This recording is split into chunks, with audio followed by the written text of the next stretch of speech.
This thing on? Hello? Hello? Can ya hear me? Hey, what's up, gang? Welcome to yet another episode of WhickTV. It's gonna be a relaxed stream today. We had such a good show yesterday. Great guests, great discussion, great topic, if I don't say so myself. And yeah, today I want to just kind of relax a little bit, right? I haven't done a call-in show in a while. And so I figured, you know what? Why not, right? Why not have an old style, right? Like back when I first started streaming call-in show, right? When I had like 2 viewers and they would both call in and talk to me, right? So no, yeah, today it's just me. And we're just going to be taking your calls. And in between calls, I'll be talking about life and the universe, my takes on things, etc., etc., etc. It should be fun. So, hang out. If you're watching this on YouTube, hit the like button, hit the subscribe button. If you're watching this on Twitch, make sure to follow me if you haven't. If you're on Kick, also hit that follow button. Yeah. How can we call in? Well, let me give you the link. So if you are in my Twitch chat, all you have to do is hit !Discord, and boom, the link comes up. I posted the link into the YouTube chat, and let me post the link into the Kick chat as well. I need to get automated bots set up for those. I am just swamped with getting things set up for actual shows that I haven't had much time for the technical side of things, but I do need to make time at some point for this. Absolutely. Give me 1 second. But yeah, so what this is, how this works, it's a call-in show. So it's called Get It Off Your Chest. So if you have a problem or an issue with something I've said recently, one of my takes you've seen, you can call in and we can discuss it. If you have something that you don't think is being covered enough, like you don't hear anyone talking about, but absolutely needs our attention, you can call in and tell me about it. If you have something that you just are happy to share with people, once again, if you're sensing a pattern here, you call in and you talk about it. And that's how this works. It's pretty simple, pretty relaxed. We'll see how it goes. We'll see how many people show up. I don't know. These are always hit or miss. But yeah, no, you don't go into. So, okay, let me finish. You click the link, you accept the rules, you jump backstage. So it's at the top of the VC.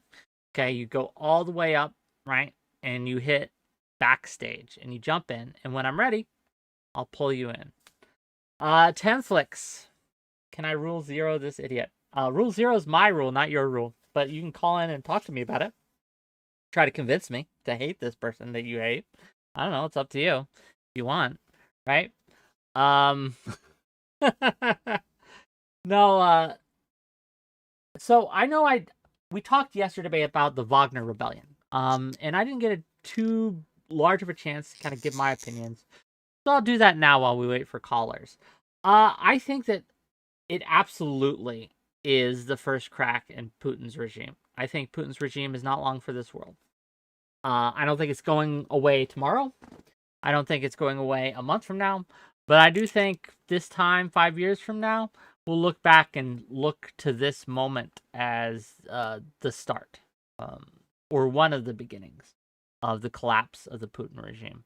I think that unless, and things may change. This may change, right? If Putin goes in hard and in the next 2 or 3 months, Prigozhin disappears, I might change my stance. But as of now, letting Prigozhin just basically get away with what he did is not going to fly. It just is not something that Putin can afford to let happen. And yeah, we'll see, right? Just my take. We'll find out, right? I could be entirely wrong. But it just doesn't make sense to me that if you rule in the way that Putin does, by pitting factions against each other in order to secure your own place at the top, as well as making sure that any opposition to you directly is met with brutal and lethal, often lethal force. Yeah, allowing someone to get away with this doesn't strike me as a good idea. But we will see. We will see. What else we got going on? Oh, we got some great shows coming up. Let me tell you about those real quick. So Wednesday, I'm gonna have Eucharist on, and he's gonna be talking to me about my being raised Mormon. How that has influenced me, how that has shaped my worldview. Um, you know what changed in me that made me leave. All these things. We'll discuss it. Should be an interesting kind of one-on-one conversation. Something different. People have told me that they want to know more about me, and I think this is a good way to do it. It's an interesting way to kind of check it out. Yeah, so that'll be tomorrow. But today we have a caller, so let's bring in the caller. Hello. You're live. Can you hear me? Yes, I can. How are you? And how's it going? I'm glad you're doing. Even though you're a big time streamer now, you're still doing call-ins. That's very very cool of you, man. Well, I like it. I enjoy talking to people, right? That's why I started streaming in the first place. Well, one of the reasons. And yeah, so I figured I haven't done this in a while. So you know what? Why not, right? Well, easy content. Let's get some people on. Let's talk. So what's going on with you? Well, I just want to say that this is my first time calling into your show. You and I had every interaction we've had has been a positive one. When I'm in your chat and stuff like that, when I'm in other people's chats and you're there and we're talking, you've always been super cool to me. So it's been good to see, and it seems like a relatively short period of time, the growth of your channel. What sometimes I'll tune in to a show of yours, you'll have like hundreds and hundreds of viewers, and I feel like I haven't been around that long, so that's really good. I agree. Like not every show. I wish every show it was hundreds of viewers, but some are more popular than others. Um yeah, I try to be nice to everyone. Unless they give me reason not to. But I try not to look for reasons not to be nice. Does that make sense? Like I would rather make friends than enemies. So yeah. Yeah, no, I think that makes sense. Like one of the things that I've noticed, I said this to I think Stardust, who I'm a big fan of. Like, there's a pretty direct correlation between the streamers that I like the most and the ones that treat me the best. And it's not just people who agree with my politics. If you and I were to go down the list, I'm probably uh, definitely to the right of you on a few things, but Mm, overall, I think we're probably pretty close to the same place. But one thing that I've realized about myself is sometimes I can get along with anyone regardless of what their ideology is. Like there are people I completely disagree with on both sides, but if they treat me good, then that's fine. But I think that I wanted to talk about your. I watched I think two of your panels in the last like 2 weeks, which I thought were both of them really good. I'm trying to remember now because I consume so much content. I don't want to get it confused. You were the one that hosted the well, it wasn't a formal debate. I think it was a panel, but Rob and Destiny were on, and then they argued about the Hunter Biden thing. nope, that was counterpoints.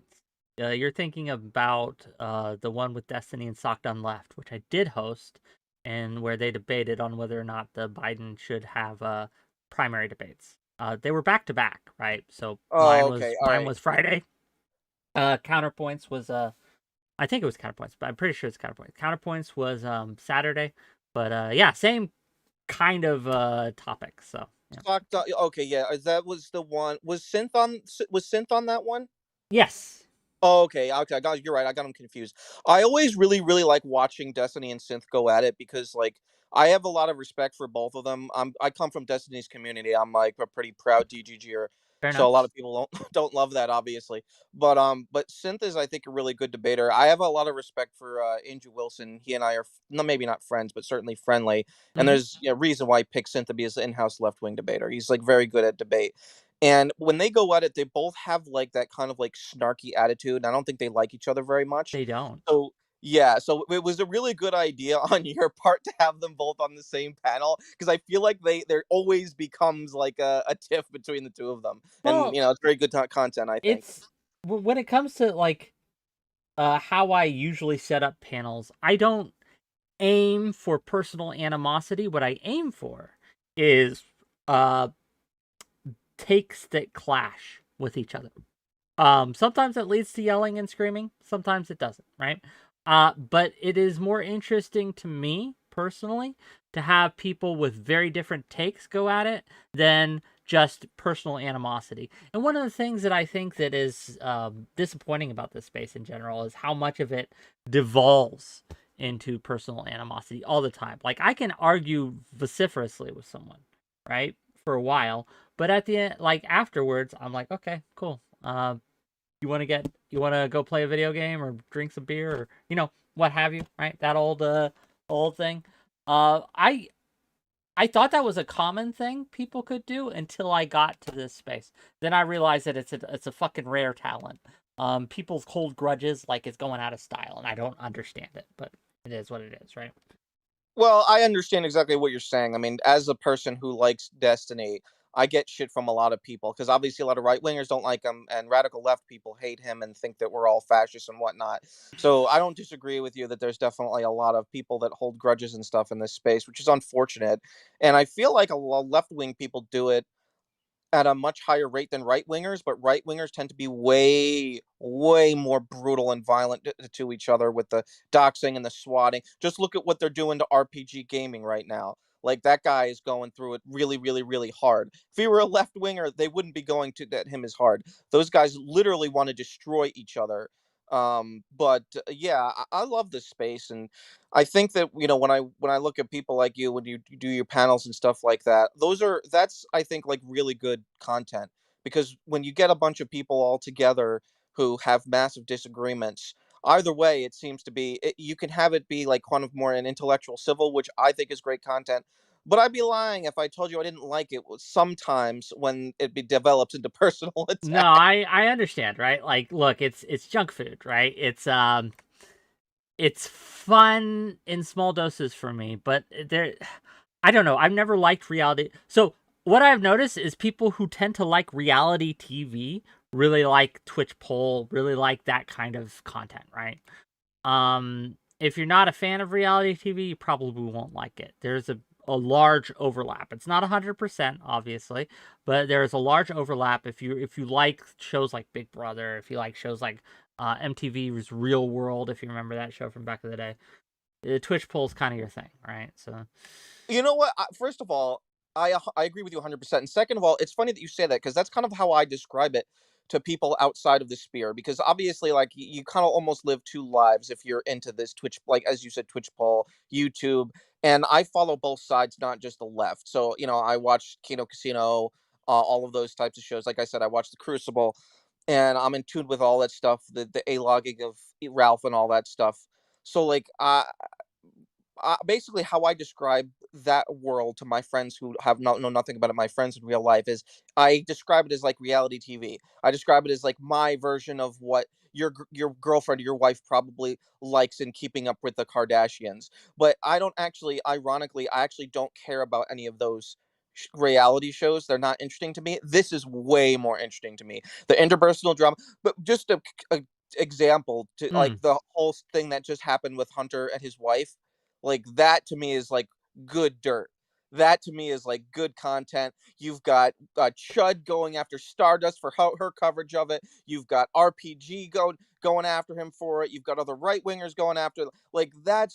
That's way more fun and interesting to me, and produces way better memes than anything you could Well, see on Keeping Up with the the Kardashians. thing the main difference and the way the main draw I think of this space, the drama side of this space, is that you can actually call and talk and interact with these people, right? You can't interact with Kim Kardashian, right? You can't actually slide in their DMs and talk to them and things like that. But here you very much can, right? You could actively DM, chat to them, even call in sometimes and talk to these people and kind of become involved if you wanted, even, right, to various degrees. And I think that's a strong plus for this space if you like that drama stuff. But I Well, that's personally, that just that real quick, I personally, I don't know, I don't like the Hunter and Carissa stuff. I do not like the way it's been covered. I don't like the way it's been made into content. This is like a fucking tragedy that these people are going through, and it's become a meme. And I don't know, something's off-putting to me Okay, about that that, might right? just mean that you're a more virtuous person than me because I can't. Well, let me put it to you this way: Hmm. when Tom interviewed Carissa on his show a few days, I'm friendly with Tom. I like Tom a lot actually, and like I sent him a private message after I listened to his debate. And this isn't the first time I've said this to him. I was like, dude, like I don't know how you keep it together when you're conducting some of these interviews. I wouldn't be able to just be neutral and objective and calm and cool. That's not even the best example. There were other interviews that he's done with other people who I'm not going to name on your show. And I was like, dude, there's no way I would be able to treat these people or give them the kind of charity that you do because they're a liar, because they're this, because they're that. I would lose my mind. I'm not going to name any names on your show, but as a DGGer, you know Look, exactly who I'm talking about. honestly, if you're gonna come in and talk drama, drop the names. It's okay. You can drop the names. It's fine. Call them out. If you want to say it with your chest. That's all I'm I saying. whenever I go on someone else's show and I'm on someone else's platform, I always respect their platform. And some people who do what you do not want names dropped. So I do what I'm doing out of respect. I'll drop names if it's okay Well, with you, but yeah, only it's if you fine. consent to Like, it. so here's my stance on, like, if you're gonna talk about a subject and everyone knows what the fuck you're talking about, there's no need to couch it, right? You could just say it. If you're gonna, if you wanted not to talk about it, you just wouldn't talk about it, right? So if you're gonna talk about it, you might as well just talk about it and be open and be clear. All Um. right. So yeah. So okay. So the best example I can give you with respect to what I just said with Tom was the Love situation. Mm. Love, in my opinion, is a liar. Someone that you can't trust. She has a track record of lying, and he brought her on, and like pretty much everything she said in the course of the interview was not a true thing. To the point where Zonia literally had to clear it up on her own stream because Zonia did a masterful job in exposing Love's lies. And like and I told him, I was like, dude, I couldn't handle it. I don't have the kind of patience to deal with that shit. It takes a unique kind of person, I guess, a better person than me, I suppose. Now, I'm not saying that you've hosted a bunch of people lying on your show. That's not what I'm saying. In respect to you, but to go on and have these panels and not be able to like give your opinion, which I'm sure you very much disagree with some of the things that your guests are saying, and to have the patience to not do that, even in that situation, I think is admirable. Well, thank you. I appreciate you, my friend. It's been fun, but for now, the void. Oh, it's been a minute since I've sent anyone to the void. Felt good. Felt good. I liked it. Look, I just don't. It's not respect. Don't get it twisted. I do respect my guests, but the reason I don't go out hard at people isn't because I respect them. It's because I don't care. It's apathy. I do not give a shit if someone comes and lies a ton, right? I don't care, right? What I care about, right, is I want to know what whoever I'm having on, think about the topic that we're talking about. Their drama of before or after, don't give a shit. Okay, right? I don't care. Um but I want to know their opinion on what I'm having them on about. So yeah, that's it. Bring on the next guest. And gang, if you wanna call in, let me show you how. So there is uh a Discord link which I'll be posting in the Kick chat and the YouTube chat. And for Twitch, just !Discord. And you're gonna click that link.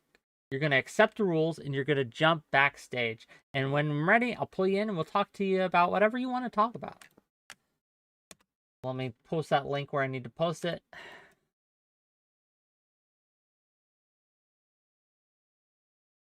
Man, I probably should have my mods do stuff like this, but it's a lazy day. I'm being lazy today, so excuse me.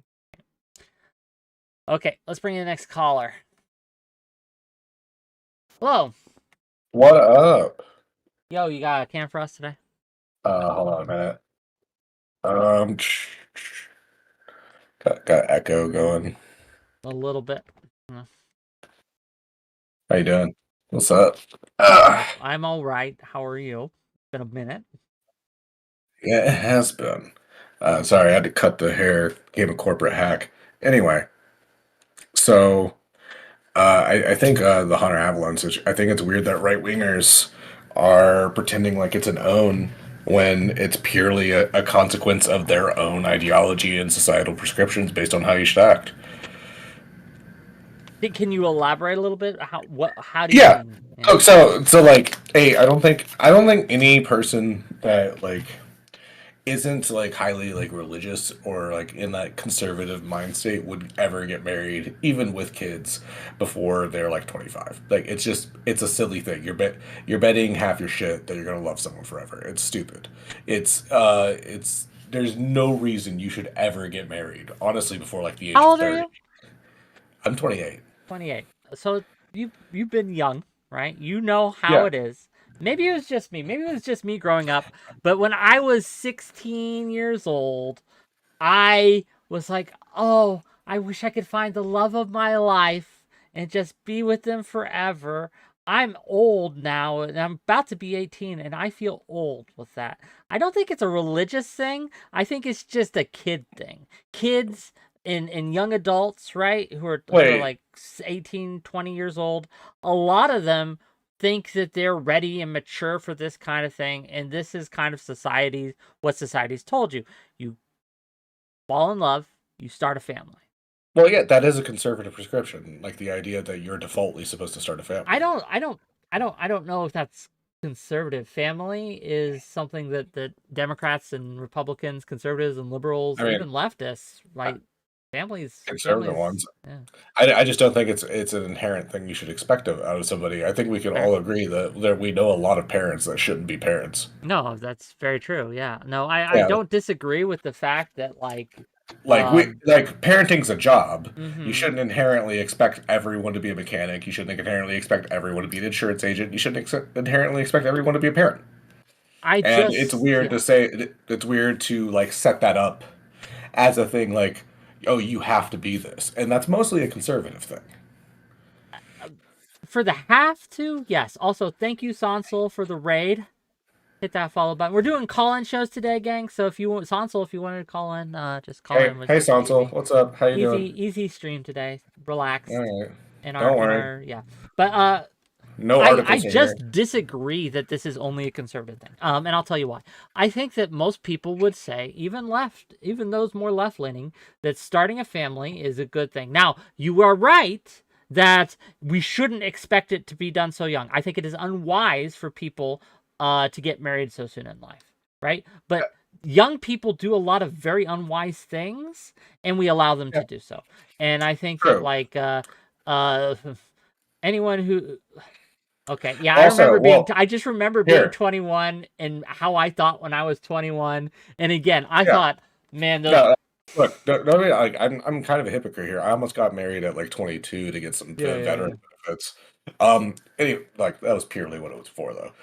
The whole idea, but here, let's go even further. Like, I think most of this stems the situation from the conservative idea that you shouldn't have sex until marriage. Do you think that if Hunter had had sex with other people, like Carissa took his virginity?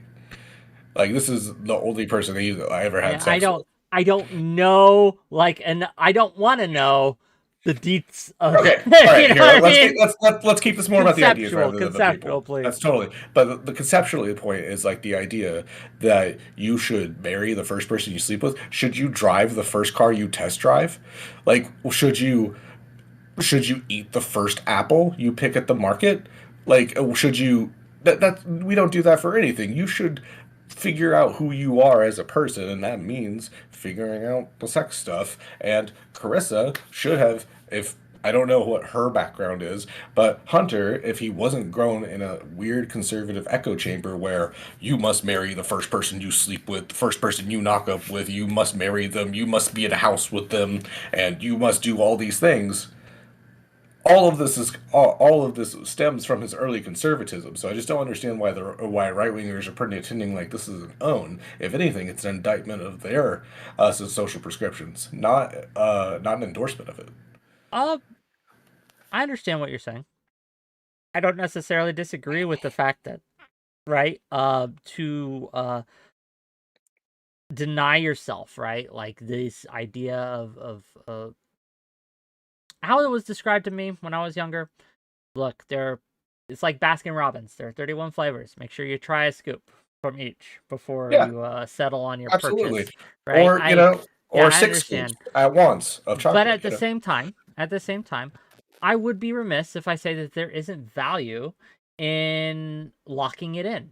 And if you drive a car and you know it's what you want and it's compatible, why not buy it, right? Why not take it off the lot, right?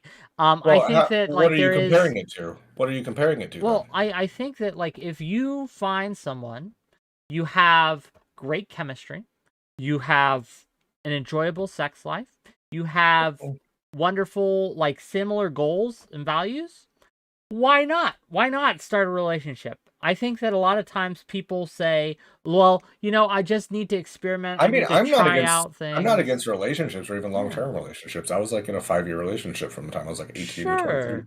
So like I get that. What's the I totally fundamental understand. difference for you between But a long-term relationship and a marriage though? being able to walk away, because Oh, I being able to walk mean, away, levels of commitment, like taxes, kids, expectations, you know, my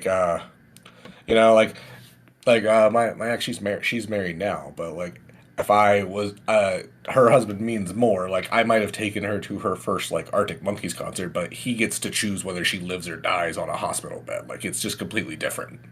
well, that is an argument to get married though, because you want to be able to make those decisions for your loved ones if I that happens. I I would don't expect you I do. don't think a person under 25 should be put in a position to like pull a plug. I think age I isn't the think your relevant parents. factor. Just real quick, I don't think age is a relevant factor. I think it's relationship that's a relevant factor. So, for example, I knew people who at 2018 even who Mhm. who their parents. You don't want them in that situation where the parents are deciding. They are not good parents. They were Yeah. bad people, and so that they wanted the person that they were in a relationship to have that power, right? They wanted their significant other to have that power. If the God forbid the worst thing happened, they want their significant other, their family of choice, to Yeah. make that choice. And so I don't think. I can. And while I agree But with you, no one should be put in yeah. that position because it's a terrible position to be put in. I Yeah. don't think that an 18-year-old making that Okay. decision is Fair. fundamentally, just because they're 18, fundamentally worse at making the decision than Wait. I would be. Right? How would you feel in a situation your daughter comes home like 19 years old and she's like, "Oh, this 26-year-old guy who would sit outside my high school in a Honda Civic smoking cigarettes, I'm going to marry him." And then she, like a year into the marriage, she gets like, I don't know, cancer, AIDS, or whatever. And she's like on the deathbed. And he is, because he's married to her, he gets to pull the plug and get a life insurance policy. Yeah, But that you know he doesn't sucks. care for her. That So, like, sucks. what? But So, again, let's just reverse that. Like, you know a friend of yours, right? Not your uh huh. daughter, obviously, but your good friend, someone you care about deeply. You know Hmm. that the person that they're seeing, that they're not married to, cares about them deeply as well. But you know their father's a piece of shit, right? Who Yeah. doesn't care and just wants a life insurance policy, right? You don't want that person in the situation either to pull the plug, but it's because they're not married, But that's who it's defaulting should to. the husband always be the default person? Yes, I think I so. think it should be up to the person. Like, it should be And just like, but default, who's we're your. talking. So when we say Yeah. default, we're saying they haven't made their wishes known. So Yeah. if they make their wishes known that, hey, I want my son, or I want my best friend, or whoever they designate as who they want to, those wishes should be respected. But in the case where there isn't a designee, when there is no one that has in gang, there's a thing called living wills. Look into it, right? Those are important. Yeah, if you want a certain specific someone, obviously your wishes should be respected. But if you don't designate someone, I think it should default to the person's spouse, Mhm. and then go to the parent. How do you feel about like socially stigmatizing people who get married before like the age of like 25? Uh, Except the fun of military. them. I understand. I understand getting married in the military to get out of the barracks. But other than that, like, I don't think it's. I think it's a weird thing. Like at 18, I don't think it's a wise choice. I should say, but stigmatizing it, I think we do. I mean, like, I I've think we made fun of do. people. I've made fun of people for Yeah, like you getting should, married. and I think we Yeah, do. I I mean, think we do as a society. It's kind of a meme, right? Like yeah, um, yeah. Like, we should make fun of right-wing people for pushing the idea that you should get married to the first person you sleep with. Like, it's in a lot of cases it's not the first person though. Like this is the well, thing. I they think lie. you're. Sure, they lie about it, but like that's like the whole like conservative archetype idea is like you have a high school sweetheart, you she fucks you on prom night, you guys get married after high school. Like this is like the midwestern southern dream, Mm, and then you go work at the plant or the farm or whatever until you die an early death from the carcinogens in your crop at like 42. Like that's or oxycontin at 30. That's like that's the usual midwestern death. um sad because it's true, but go yeah. on. um so these I so like it basically I'm arguing that Hunter was groomed. He was groomed into marrying someone that you think he shouldn't have, No, which has marrying too caused young in general. yeah, I think marrying that too the right, young, yeah. right? Which again, the reason that that's bad is because he married someone, in your opinion, that he shouldn't have, right? I don't, not even Because that he shouldn't have. if he had I, gotten lucky, right, and married Mhm, someone and they had a and I know people like this who've had 60 years of marital bliss, mhm. the only person they've ever been with, but they wouldn't have it any other way. That happens, right? That's not Mhm. out of the realm of possibility. So the problem with marrying too young isn't that, right? Like it's too young. That's just makes it more likely for the actual problem, which they're marrying someone that they are fundamentally incompatible with long term. Well, how can you know you're compatible with somebody at that young of an age? You'd have nothing to compare You it to. never know. Okay, I've known There's a, people who've look. I know well, people who've gotten married at like 40, right? mhm, Who were in a relationship with the person for years, right? And then 5 years down the line, they get divorced. You never know. That's the thing. It's always a risk. There's always a risk well, when you put your what, when you get into a what, relationship. There's always a risk. That's just what's not going to that? work. What's that ratio that's used for like trying to buy a house? Like if you look too much, you're going to like lose I money don't based on know. how long you're taking. Like you should look at like I think it's like something like 10 houses and make a choice because any choice after that, you're just inflation is just fucking you over. I think like you could apply that to sexual relationships. Hmm, maybe. Like like get a good 10 in there and then be like, "Okay, I know what I like at this point." All right. They're the golden rule or something. I'm sure we It's could. oh, I'm sure it's we could three science this houses. out. Okay, it's three houses. I would choose 10 partners, but that's me. But like you gotta figure out everything. Like what if you figure out This is the that like Goldilocks rule. Not too yeah hot, not too cold, just yeah right. Okay. yeah. All right, so yeah, I'm glad we agree. I don't know if we agree, Conservatism. Ellen, but for now, All right. to the void. Goodbye. Like so I get it. Marrying young, gang, is a risk. Okay? You are putting yourself at risk when you marry young.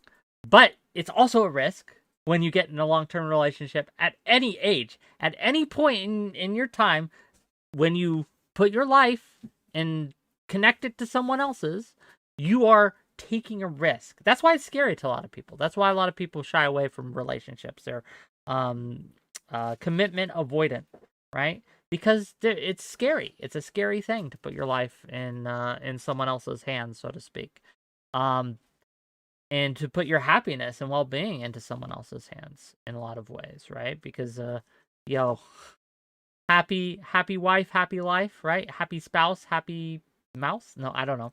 I'm sure there's a saying in there somewhere, but that's a little less gendered. But again, the reason that it's a problem when you get married too young isn't the fact that you're young. It's the fact that there's a higher chance of you making a poor choice. That is all. $10 from No Step on Snake. I got married when I was 23. Stigmatize me, Whick. Okay, foolish man who got married. I think you're a man. I'm not sure. When you were 23, Look, you were playing the odds. You were taking a risk. You were rolling the dice. I don't know if you're still married. I hope you are. I hope it worked out. But man, oh man, that's a risk. And age isn't the factor either. It's experience. If you go on a lot of dates and you're with a lot of people, like at a young age, like if you experience a lot, I think I judge that less than someone who has had 2 relationships and they're 30 years old. There are people like that who've been with 2 people ever in their lives. And then they make a decision and it's 30. Like, that's foolish. I think more foolish than someone who is 20 who's been with 10 people, right? Who's had 10 relationships of various lengths. Yeah. That's just my thought. Bring in the next contestant. What up? You're live. What's up? How you doing, Whick? Sorry about that. Oh, so far so good. You got a camera for us? I do. Okay, what you got? So 2 things. Number 1 is the topic that you just talked about with the last person. I have a feeling, very strong opinion, with me and Chud Logic, that both think the same way on the situation, that Stardust has a play in the Hunter Evelyn situation. The puzzle pieces are adding up. They are. What do you mean has a play?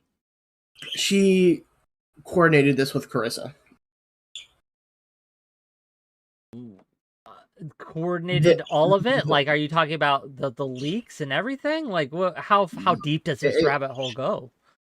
She planned this, and then Carissa did all the work, if that makes sense. So she could seem like she was out of it, and then cover it, and have one of the worst coverings of the situation of all time.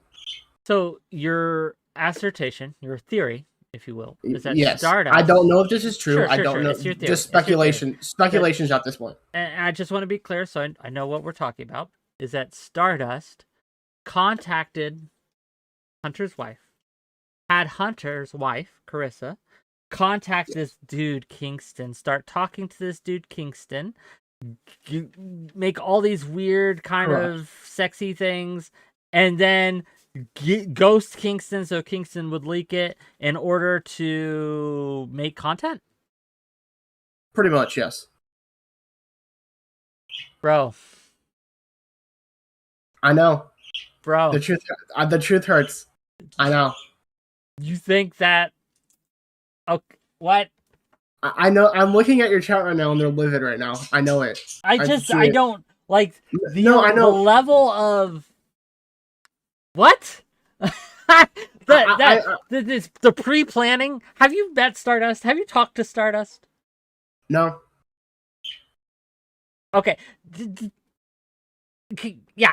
Connect the dots for us. Can you? Why do you think this, please? The way this was planned, the way that this has transpired in the moment of this within the month span, I think Hunter knew eventually they were going to get divorced. This just made the situation even better to give publicity and... Do you think clout. that Hunter wants this? No, he didn't want this, but he knew this was going to happen eventually. Okay, because probably they were fighting over a few months, getting into arguments, doing this and this as normal divorces happen. I think he knew this was going to happen. This isn't the way that anybody wanted this to happen, but it did because Stardust wanted clout. Okay, so Hunter knew he was going to get a divorce. He saw the writing on the wall. That's fair. I can understand that. I can even see that.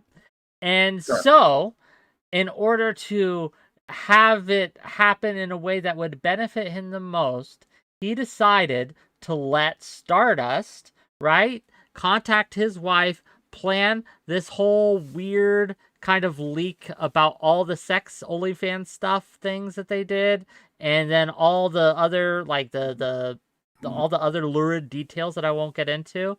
And this was his grand plan to make him look good? Pretty much, yes. Okay. What else you got for me? I don't know. I don't know what else to say about this. What else you what else you got for me? The second thing, as a Republican, guns are not the issue. It's the people who fire them. Sure. It's common I agree sense. with that. The leftists over on Twitch and everywhere else, they say, "Oh, guns are the issues. Guns are the issues." No, it's not. You have to pull a trigger to shoot the weapon. Common sense, people. Yes, but do you not think that there should be at least some restrictions? We have restrictions on cars, right? We Well, have then you're- restrictions on well, who then can you're- drive a car. Why well, then should we you're have a infring- restriction on who should be able to own a gun? Well, you're infringing on the Second Amendment. That's the key thing. I mean, fair, right? But I think a reasonable restriction. On I see who can the operate points. these. Yeah, I see the points where you're coming from. I just don't agree with them. Fair enough. Okay. Well, we have a bit of a line, so we're Yeah, gonna cut I it short. Okay. You know what? If you have some evidence about what you're saying, drop it in my Discord chat. I'm sure they'd love to see it about the hunter stuff. But for now, I send you to the void. What? I don't. What? Why? How? No, this wasn't a. Like, this is the most conspiracy brain thing I have heard all week. Okay? And yesterday, we had non-smoker on who thought that the Putin had arranged for the Wagner Rebellion in order to reposition the troops. That was crazy. This is another level of crazy. To think that all these actors were in on it and planned this release of the most lurid, embarrassing details that you could possibly imagine from such a private place, and that they did this on purpose in order to make themselves look good and to generate content. Why? What? How?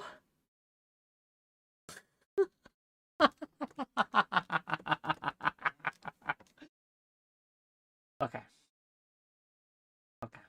No, I can't refute it either. I have nothing to say against it. Like, I couldn't. I mean, like, what am I supposed to say? Yeah, it all adds up. The dots are connected. It makes a perfect picture to me. Next caller. Hello. Hello. Hi. Got a camera for us today? Yes. Give me Beautiful. 1 minute. Hello. The cattail just sticking up. Hi, how's it going? Doing well. This is Fish. His name is Fish. Nice to meet you, Fish. What you got for us today? Do you have any conspiracies for us? Like, have we all been being played for fools this whole time when it comes to the coverage and the content machine? Okay, I'm not gonna lie. I had that guy on in the background, right? I was kind of trying to follow along. I was lost though. I'm not entirely sure what was even being alleged. You and me both. Fair enough. Carry on. What you got for us? But what I will say is, okay, I don't exactly have my like gun policy positions hammered down, right? So I don't want to like pretend that I have like the answers. I totally don't. But for a moment on that DeSantis panel, when everybody was like, safety papers to buy a gun, like, what the is this, like Mao's Cultural Revolution? Like, they didn't literally say that, but there was a moment where, have you seen the videos from a libertarian conference, and the guy is like, a license to drive my car? What, am I gonna need a license to operate my own toaster? And I'm like, yes, what a good faith, what an irrational like criticism of the driver's license system. Because you brought up driving a car, and I was like, yeah. are we going to have a license to operate our toaster? Look, like, having regulations on driving has brought down driving deaths significantly. It hasn't, to an overwhelming extent, restricted our rights when it comes to that, right? Like, most people can easily get a license. Most people can easily operate a vehicle. It's not, there are problems with the driving system we have, no doubt, right? But overall, it's just been a blessing and a boon from the no regulation area of no seatbelts, no airbags, no rules of the road type of just free for all we had back in the day. I think that overall, while we do have the Second Amendment, right, there can be reasonable restrictions on it, on gun ownership. Having a gun license to conceal carry, a license to operate a firearm, just makes sense to me. Devil's in the details, of course. Like, there are some restrictions. Like, I'm not anti-gun by any means. I like guns. Guns are fun. But at a certain point, right? Like, you can't. The free for all ain't working, gang. That's all I'm saying. Oh, wait, sorry. I'm definitely not like anti-gun, but I basically agree with you. I'm like, there's no way we aren't like missing some decent policies, like, yeah. Sure. But what I actually called to talk about today Please. was the book. Feminism Against Progress. Tell me about it. Yes. So I don't know how I'm going to feel about this book, right? I have listened to one interview that the author gave, and I was intrigued, so I bought her book. But she is, and I've read the first part of the first chapter. Who's the author? Who? Who is the author? Mary Harrington is her name. She's British. Now, you said that she did an interview in which it made you interested enough to buy the book. What about that interview? What did she say, or what idea did she put forth that said, I have to look into this more, and made you want to buy the book? Go ahead. Okay, so she is basically somebody who went from being like very supportive of like postmodernist feminist philosophy. She was a bit like, she said Gender Trouble was like her favorite book, like in terms of like feminist literature, and she totally bought it all and was like super into it. And some things happened in her life. She had business startup fall apart at the same time that she had the global market crash happen. It was 2008. And she said that shook her faith in progress a lot. The idea that we are on she opens up the chapter with the Martin Luther King quote that's like, the arc of history is long, but it bends towards justice. I butchered it, okay? But she opens it up with that. And she's like, she calls it progress theology, but it's this idea that like, we are getting better, and we just never stop getting better. And it just goes on and on and on, progress forever. Like, she calls herself a reactionary feminist. And the book is called Feminism Against Progress. She's very concerned with what she calls, what I've heard her call like a biomedical technocracy. And I know she's got problems with like commercial surrogacy. Biomedical technocracy. She has problems with surrogacy? Yeah, she's problems with commercial surrogacy, and she probably has problems with like other forms of assisted reproductive technologies, like egg donation, which can be quite harmful. Okay. I'm not saying that people shouldn't, but I mean, like, men to sperm donate, you literally jack off into a cup, and women have to get like a surgery on a very, very delicate organ that basically involves like vacuuming out this. It's not chill. You know what I mean? So there have been lawsuits that have alleged that women have not been made aware of the consequences. Like, they ended up selling their fertility rather than just like leasing it out, basically. And I haven't like dove too hard into the assisted reproductive technology debate, but that is a debate within feminism, with like the liberal feminists generally endorsing it wholesale, being like the maximization of choice is the way, freedom. People just need to have the freedom to do whatever they want. That's like the goal. That's progress. And then you have certain radical feminists on the left and sort of cultural feminists on the right, who, from what I understand, cultural feminism is like kind of conservative in that it believes that like there is a feminine essence inherent to females, and there is a masculine essence inherent to males, and these are like sacred and da da da. And is she a cultural feminist? No, she actually seems like a different thing. She doesn't seem, I mean, if you had to say, is she conservative or liberal? She's conservative.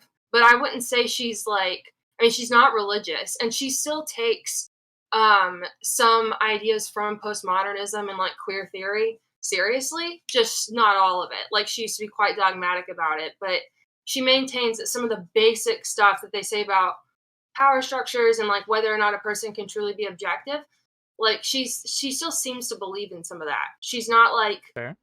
I don't believe that she's religious. I don't know. And most of the cultural feminists like are. Fair enough. From what I Fair enough. I think that's interesting. I am curious to see your report on the book after you read it. I just got it yesterday, so don't judge me for not having read it yet. I will read it. I have some books that I've bought and they're still sitting on the shelf. I do a thing though where bookstores are dangerous to me. Let's open up with that. If I go into a bookstore, I'm gonna spend $50 minimum. It's just gonna happen. So I don't go to bookstores unless I have read all the books that I have bought previously. I've been slow on a couple ones that I picked up last month, right? But it saved me money, so that's the thing. So no judgment there. I still have books from a month ago that I bought that are still sitting on my shelf unread, so it's all good. I am curious though, again, once you read it, to let's discuss it sometime and let's go through what this author has to say. But for now, Allie, to the void. Feminism Against Progress. Interesting name. We are actually next week, not this week, but next week, we're going to be having a debate on contraception, gang. It should be a doozy. There's some people who think contraception is quote unquote not good for society, and we're going to talk to them and see how that goes. But right now, gang, just to remind you, this is an open call-in show. So you, my friends, can call in. If you're watching this on YouTube, okay, like, subscribe, throw me some super chats. That would be nice. I would really like some. I could use your money. If you're on Twitch, hit !Discord, click on that link, accept the rules, and jump backstage and get in line, and we'll talk to you. If you're on Kick, I'll post the link for you. Hold on, give me a second. Bloop, bloop, bloop.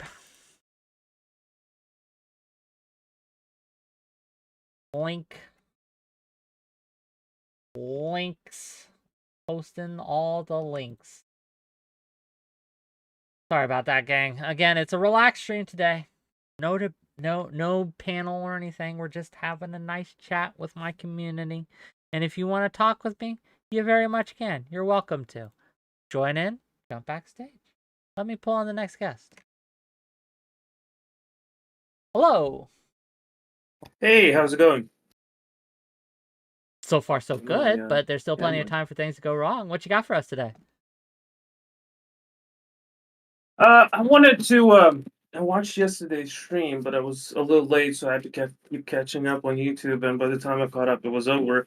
But I wanted to get into a little bit of certain details about the yesterday's conversation that I feel like I wanted to point out. I guess one was, I'll start with the easiest, the most short one and actual one. In terms of the election in Ukraine and why it's not being held, the biggest reason, at least my understanding, talking to people I know in Ukraine, is because even if everything goes perfectly well, which is possible because it would be a year from now, even if you track people down, most demographic data in Ukraine is highly classified. And to have a reasonable election of any kind, you need to publicize vote counts, who's voting, from where, especially for local elections and things like that. So if everything goes well, they are publicizing data that is very sensitive and could be used by the Russians in negotiations, in planning their war effort, in planning how long the war would take. So that's one of the biggest reasons that nobody actually wants to do the election, because if they actually do it, it would be a huge PR win for them. I probably think they would love to do it. Zelensky's certain he's gonna landslide it, but the reason he can't do it is because it would hinder the war effort and could be in a significant way. So that's one of the reasons that nobody mentioned. See, I understand, right? I understand there are concerns with that, and I understand that it's something that would have to take effort. I just, again, I don't, and this is easy to say because I'm not Ukrainian. I don't live there. I'm sitting here from the comfort of my peaceful ass home in Pennsylvania, America, talking about what other people should do. Okay, so I cop to all of that.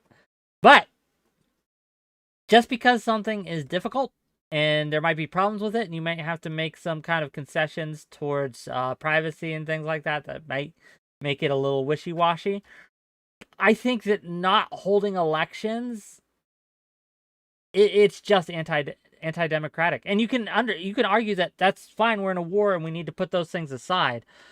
But there is a danger to doing that. There is a danger to being like, well, there's a catastrophe happening and we can't, for people's safety, we can't allow a vote to happen right now.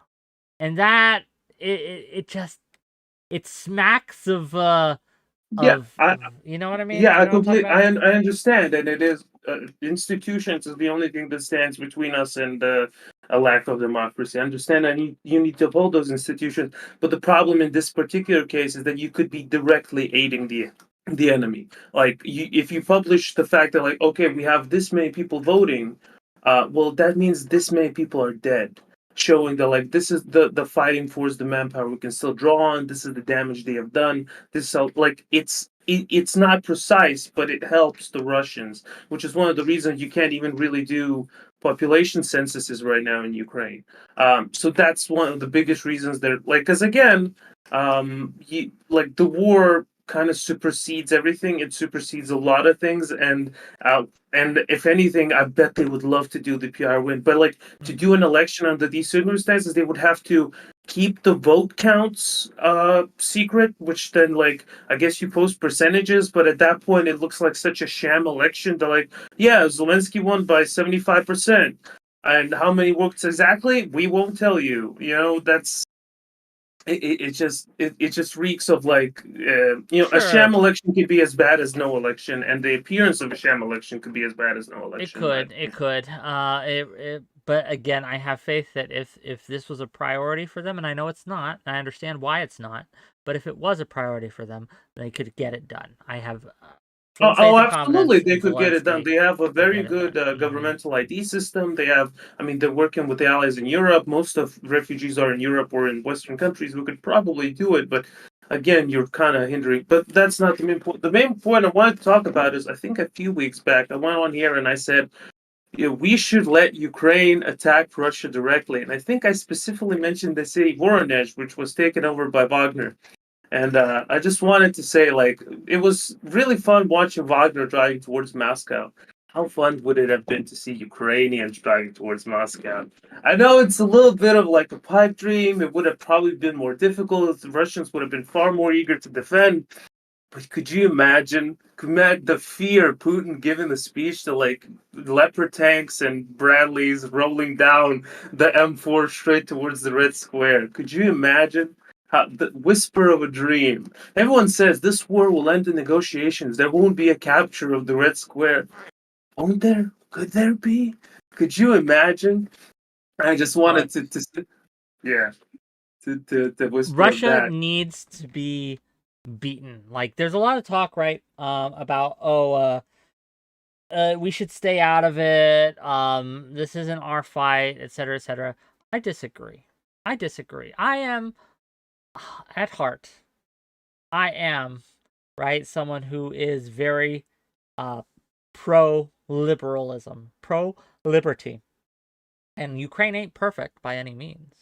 But there is no clearer, at least in recent history, right, flag that America can put both its moral stand on as well as its practical stand on than the war between Russia and Ukraine.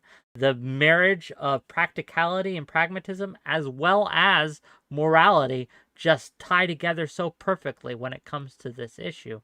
We absolutely should have, right, like this to aid that dream that you have of the Ukrainians riding towards Moscow in any way, shape, or form that we can, because Russia needs to be humiliated for this. Like, they need to be.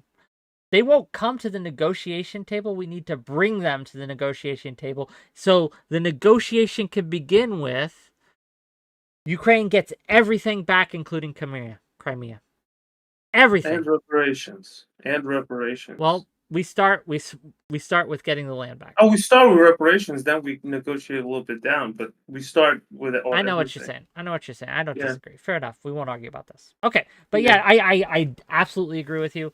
That's why again I think establishing a no-fly zone over Ukraine, if the NATO could do that, or UN could do that, or even America can go it alone and do that, I would absolutely be okay with that. I know it's a risk. I understand that. But I think establishing a no-fly zone is a compromise between boots on the ground and what we're doing now, which is just funding. Now, I could be wrong on this. I'm not a general.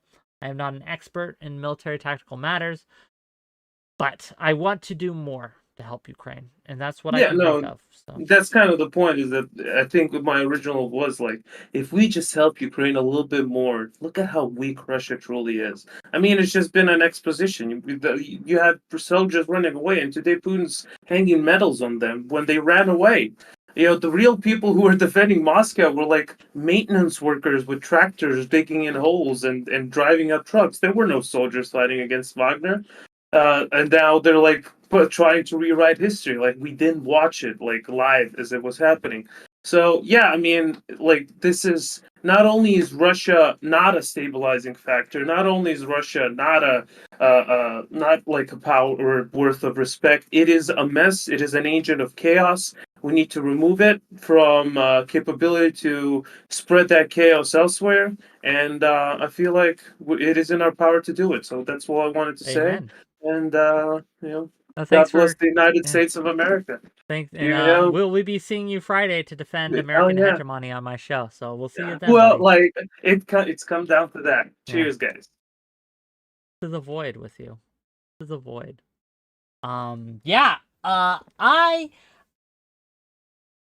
There are, like, when going into Afghanistan and Iraq was a mistake. Iraq especially was a mistake.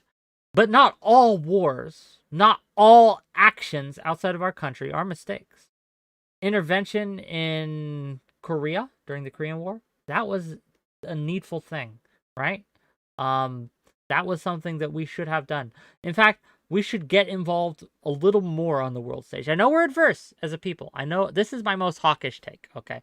I know we're adverse as a people to getting involved in foreign affairs because it's costly. It costs not only blood and treasure, not only treasure but blood. Their lives.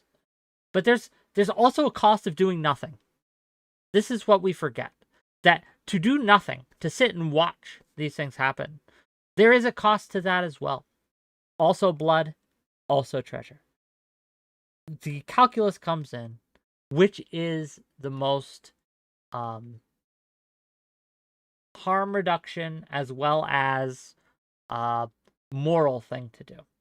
And my morals are, right, frankly, if you have tyranny, stop that tyranny, right? Not all tyranny can be stopped. Not all wars are practical to fight. Sometimes it's just not practical for us to get into these things. But, yeah. Okay, next caller. What up? Yo, let me get my camera up. Sure.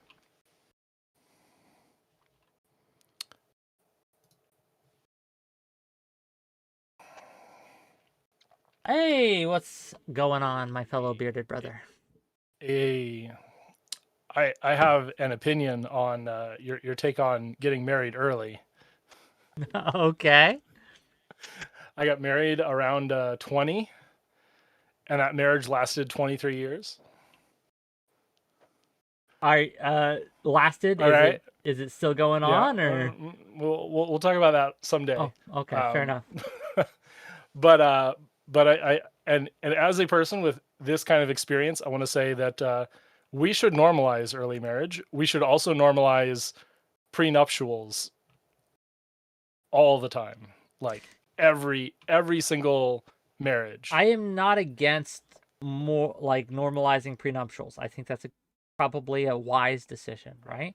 But I'm very curious why you would say we should normalize early marriage. Can you define what you like? Are we talking 18 early? Are we talking 20? What do you think? Why not 20, 25, something? I mean, okay, so 20-year-olds not fully baked.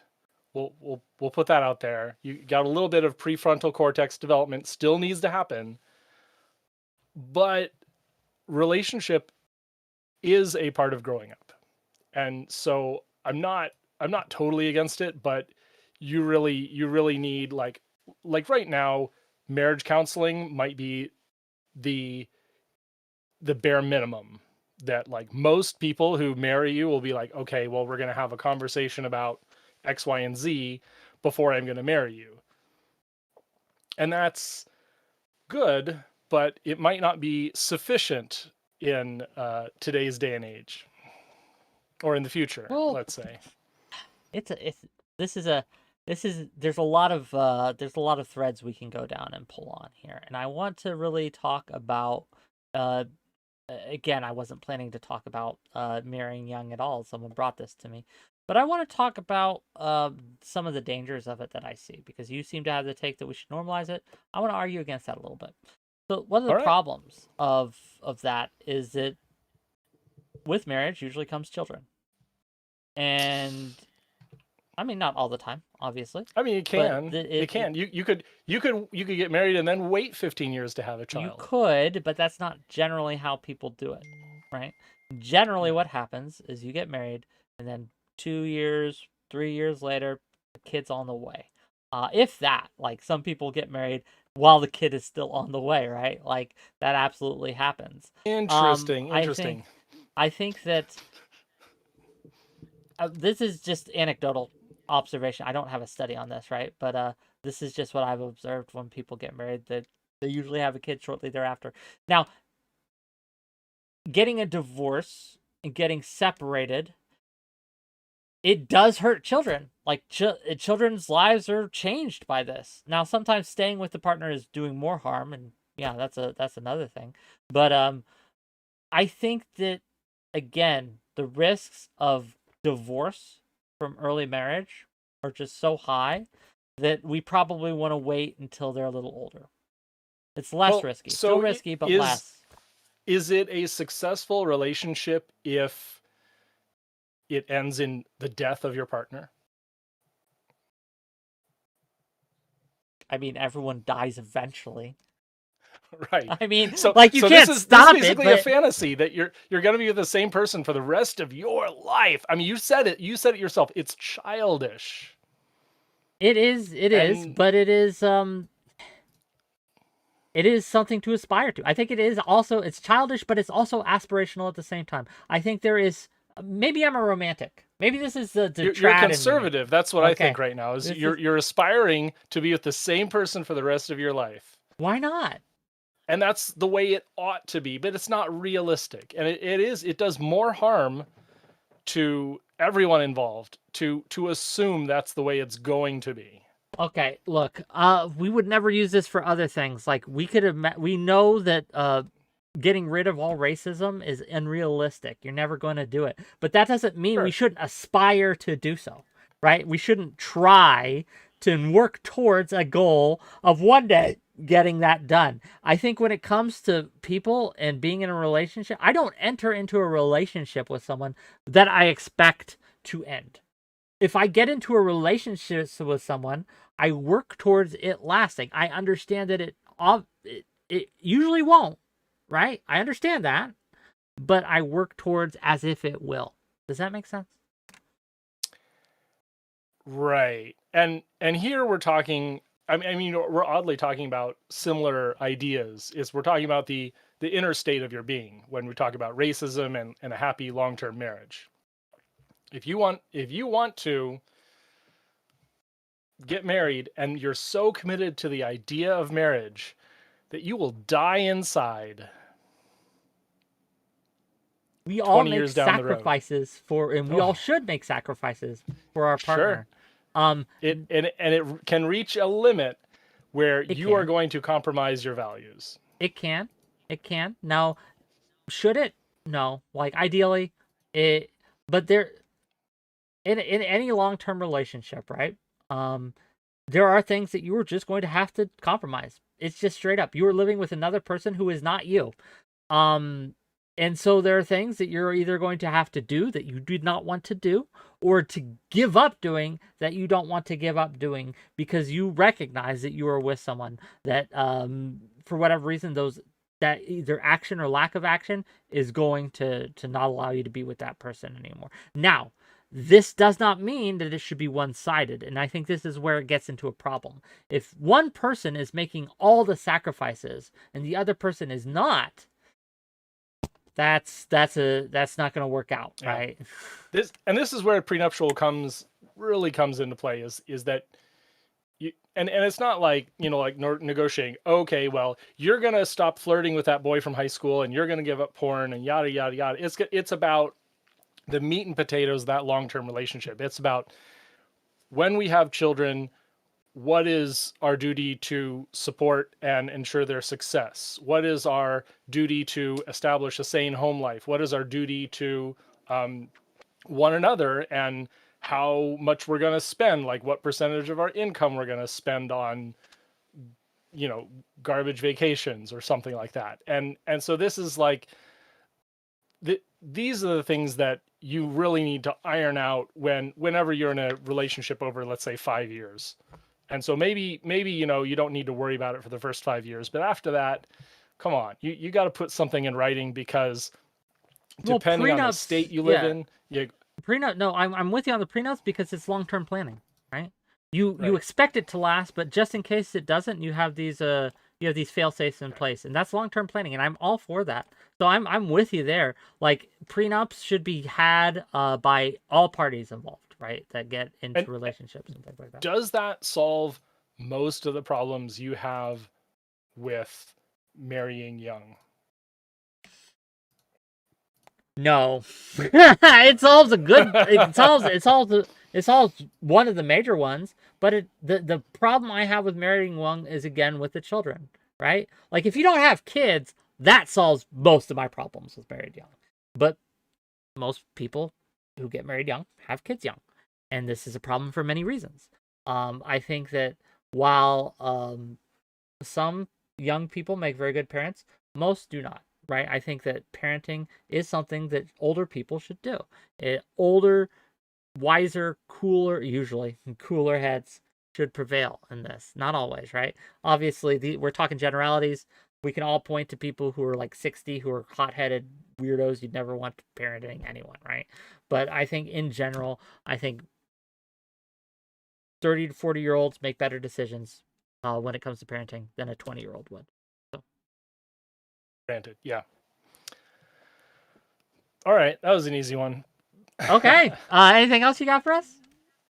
Not really. I want to say hello to everyone out there. My name's Carl, 𝕬𝖎𝖙, Your Environment Seattle. I broadcast every Sunday, I need a 11 a.m. Pacific. Panel. I need a climate change panel to get you on. I really do. But the problem is I don't... Climate change, energy, urbanism, vaccines, urbanism. Can you elaborate on that? Urbanism. Okay, so are we talking, should have get rid of the suburbs urbanism? Yeah, like strong towns, like not just bikes, like all these fantastic urbanist YouTube educational channels that talk about like how to get off your car dependency and ride the bus and maybe vote for a train in your city. This is urbanism, is avoiding cars, living in, in multifamily housing, not high rises necessarily, but multifamily housing, like Barcelona, like the nice parts of Barcelona.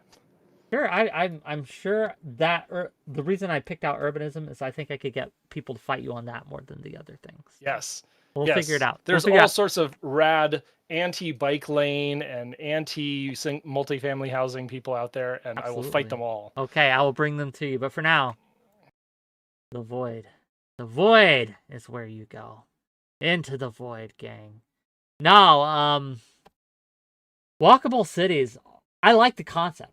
I do, right? I think that these videos you see of these arcologies in China, for example, aren't necessarily a bad thing. Like living in a high-rise or an apartment building that's a larger apartment building that has its own shopping center, that seems interesting to me. I like people. I like being around people. I do live in a very rural community currently, but that's because it's cheap, right? If I could afford to live in the city, I would. I just can't, so it's not something I do. Also, I'm taking care of relatives, right? But if they weren't around, right, and I could choose where to live and money was an option, I'd live in a city. I like the idea of being able to walk everywhere, and get what I need and have an interesting kind of little life just within a 3 to 4 block radius of me. I think that's great. I think cars are neat as well, though. Like, I do like going on long drives and things like that. But I think that's more of a rural thing. I don't know. I am not Amish, but I live around a lot of Mennonites who are also not Amish. Okay? Just to be clear. Amish actually broke off from Mennonites. Mennonites was the original. And Amish broke off because the Amish thought that the Mennonites they didn't punish enough, basically. I'm giving you a very TLDR on this, a very low-level take, right? But that's basically the gist of it. Mennonites is very live and let live policy. They don't do a lot of punishment, right? Not a lot of excommunication, things like that. The Amish did not like that, and the Amish broke off with them, right? Mennonites aren't supposed to have cars, things like that, but a lot do, right? And they aren't looked down upon for it. Again, not a perfect thing. I'm probably fucking it up and making some mistakes here, but that's a very low level take for you. Great, gang. Guess what? We have an empty call-in room. So if you want to call in, now's the time. You will get your pick of topics to discuss, and we'll talk about anything you want. From political to cultural, silly to serious. If you have a take and you want to talk to me, come on in. Oh, sweet. I said it and they came, so. Hello. You're live.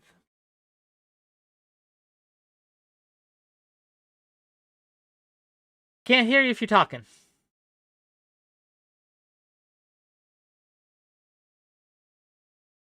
Beautiful, wonderful, great. This has been a great call. No, I am that awesome, and thank you for calling me handsome. That's very great. Okay. Give it a minute, Principal. I'll give you a minute so you can fix it. But fix it, please.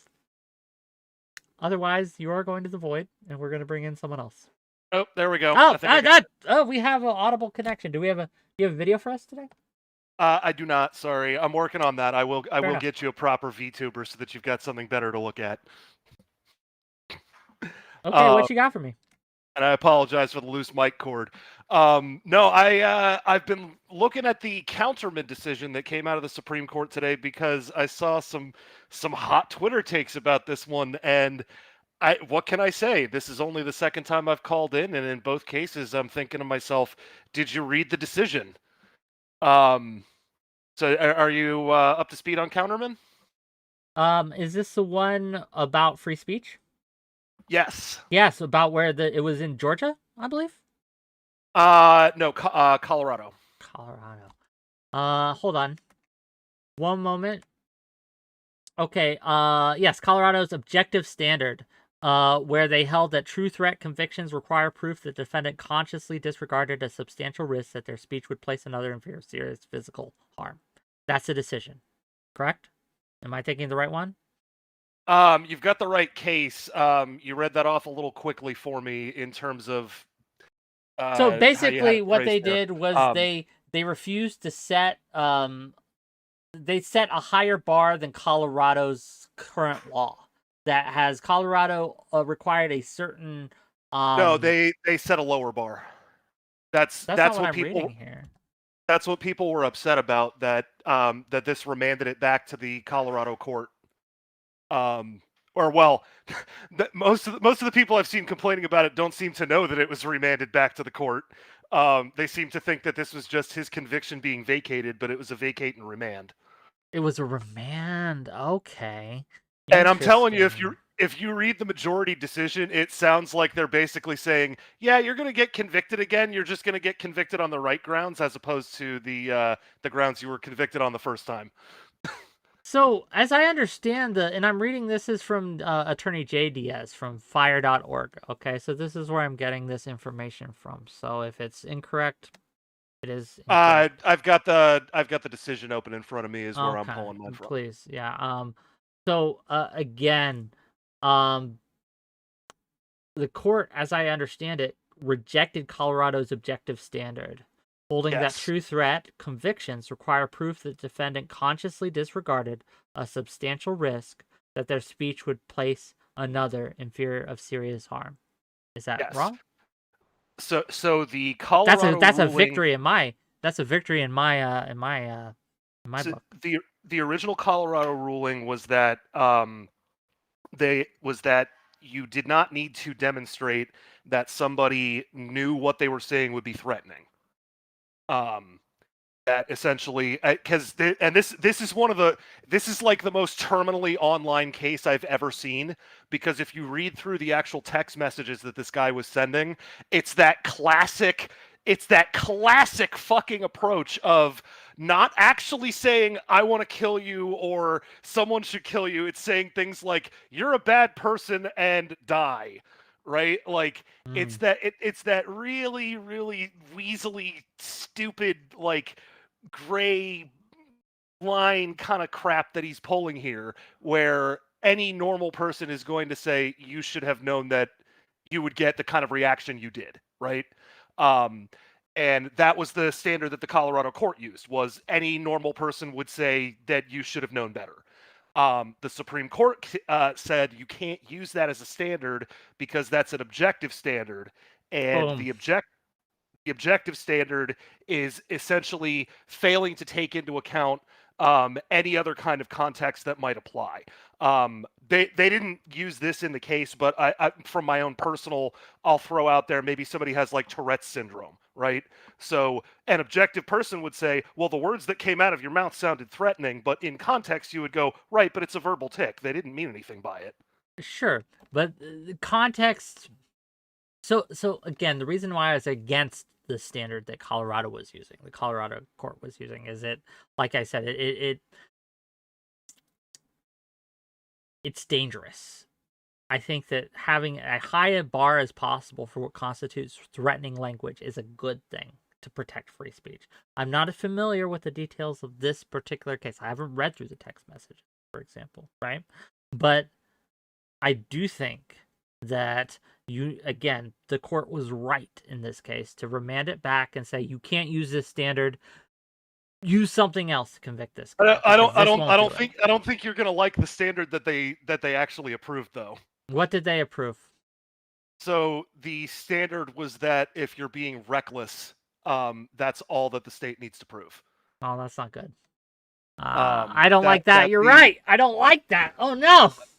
I don't know the details though. So because what I saw people reacting to was like the idea that this guy got off the case, and it's like that's categorically not what it says. The majority opinion is sending it back and saying the only thing the state actually has to prove that they didn't already prove is that you were being reckless. So enjoy your jail sentence. I guess we'll find out when it gets remanded and it gets through process. But interesting decision. Okay, thank you for bringing that to my attention. And if I may, one more, just before I jump out here, I think you would be interested to know that these kind of cases, you find strange bedfellows among the justices if you actually pay attention instead of playing this like, well, which president appointed them game? Because there were two justices that are on your side in this argument that have your standard of that should be much harder to prove this, because the First Amendment case law protects flag burning and Nazi imagery and those Westboro dipshits with the God hates. Yeah.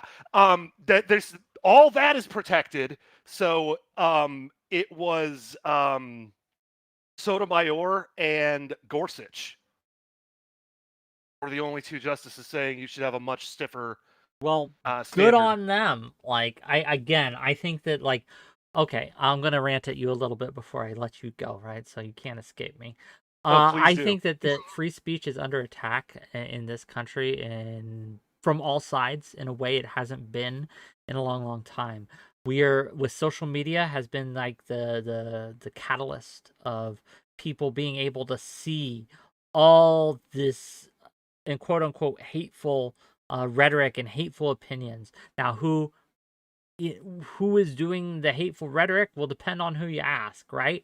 But everyone wants to remove the free speech protections of the people that they super strongly disagree with, and it's a problem. And so we need people who are willing, even to protect gross speech, even to protect uncategorically terrible speech, and people to stand up and say, actually, yeah, that person can say that. It's gross and we hate it, but they can't be beat up or imprisoned for saying this. And we need to stop that from happening. Because again, the people who are at most risk of being censored don't look like me, right? Minorities get censored overly for more often and longer than people who look like me, because absolutely they will, right? If you believe in systemic racism and systemic issues regarding race and things like that, why would you give the system more power to attack and weaponize these rules against people of color and people who are in the minority? I just don't understand what they think is going to happen. But people don't look past what's right in front of them. They're like, oh, look at this Nazi waving this Nazi flag. We need to put rules in place to stop him from doing this so we can stop him from doing that. And then 2 months later, they use that same rule against people that they were like, wait, no, we didn't want you to attack the Black Lives Matter people. What are you doing? And that's a problem. But rant over. Carry on. No, I think I probably agree with you more than it probably sounds on paper, but where I'm willing to draw the line that I think the court was trying to draw here, between, constitutionally protected versus something that can be used in court against you. I found the reference here. It's on page 2 of the decision. And forgive me for the language here, because these are the text messages. Fuck off permanently. Staying in cyber life is going to kill you, and you're not being good for human relations. Die. That's a standard DM that I get. I don't understand, right? Like, well, yes, that's a standard DM that I think a lot of us get, but I think the difference here is that this was like a local celebrity. This was somebody who was a musician in the Denver area, and basically some complete random follows them on Facebook, starts sending them all these creepy messages. They block them. This person creates multiple additional accounts to keep sending this person more and more and more messages, to the point that we're talking like restraining orders are being filed. Fair enough.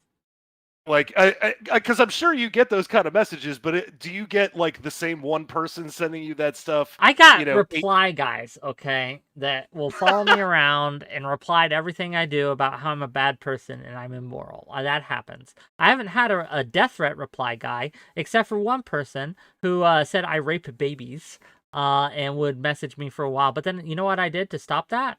I blocked them, and it stopped. It was crazy, right? And sure, they still talked about me in other venues, right? But I just didn't listen. It's easy. Right, but I think cyberbullying, that's not real. Close your eyes, it goes away, right? That's the difference here, though, isn't it? Though, because you're saying you blocked him and it went away. This person in the case, I get it. Blocked them and they kept following. Yeah, that's the problem, right? And it needed to be dealt with, right? Like it's not the speech that's the problem; it's the harassment. Does that make sense? It's not what they said; it's that they continued to engage with them when they said not to, right? Exactly. But that basically the defense that he was trying to spin was, oh, well, I didn't know that telling you, you're not being good for human relations, die, would be perceived as a threat. Okay. How do you get online? Okay, well, what you do is you go into my Discord. Okay. Let me pull it up here. Bum, bum, bum, bum, bum.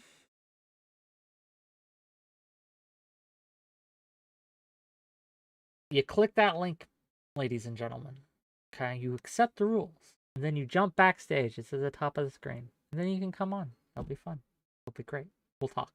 But for now, my buddy, my friend, we need to have another law panel at some point where you can cut your teeth on this case law. I really did want to have a discussion about the case regarding the strike workers. It's just everyone forgot about that, right? And so it's not been in the zeitgeist. So it never materialized. But I would love to have you on for something like that at some point.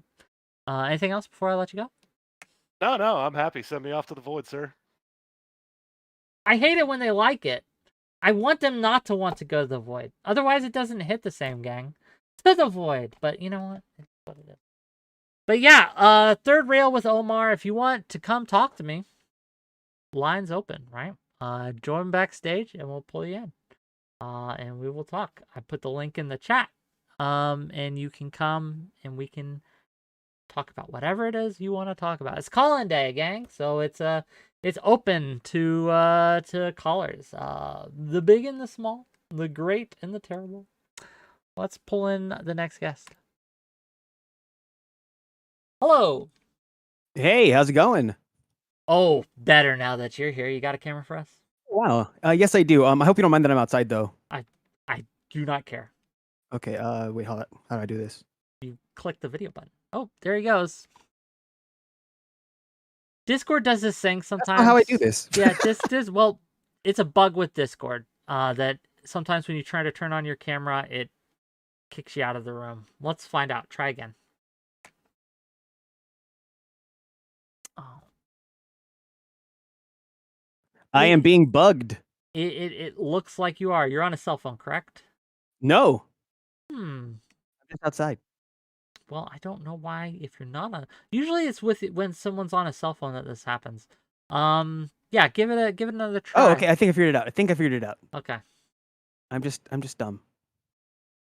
You and me both, my friend. You and me both.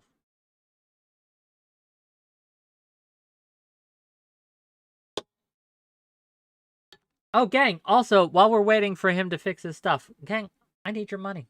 Sub. Okay, here I am. Give me bits. Okay. Thank you.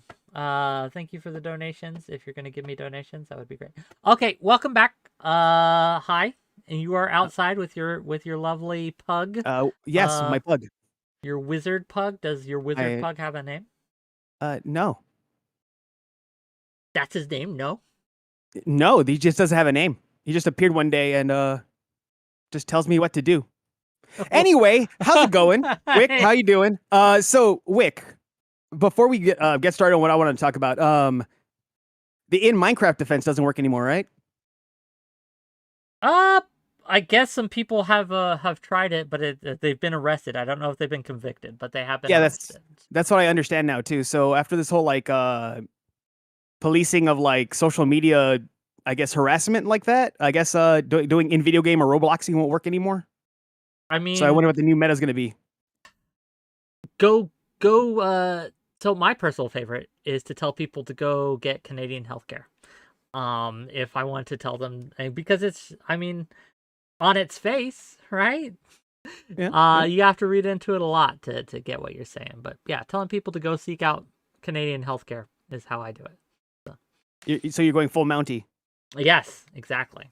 Right? Nice. I like it. The Maple Kingdom. I send them to that sticky situation up there. But.